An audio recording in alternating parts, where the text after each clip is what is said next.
Welcome to the ship tracking simulation. In this simulation, you'll first learn how to recognize the acoustic signature of a ship by studying its sound waveforms, and then try to identify ships that are hidden by weather or by darkness. Start by clicking the Sim tab. To begin the learning process, click on the Start button. Notice the sound wave produced by the ship as it moves across the screen. Move the cursor on top of the ship to pause the wave and to see the frequency and amplitude of the wave shown in the boxes on the bottom left-hand side of the screen. Moving the cursor away from the ship stops the display of the data.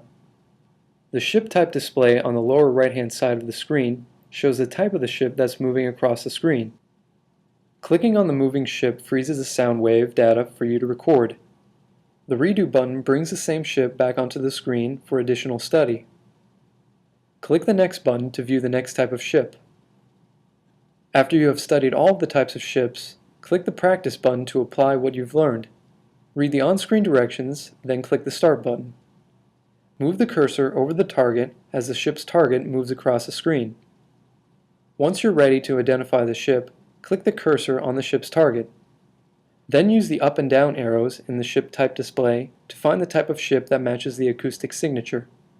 Click the Select button once you've made your ship match. You can practice on as many ships as you wish. Once you've completed your practice session, click on the Quiz button. Again, read the on-screen instructions and click Start to begin. The quiz mode works just like the practice mode. The only difference is that after you select the ship type, click the 1 of 5 button to the right, then the Next button to view the next ship. A report on your identification quiz will be given after you complete 5 ship identifications.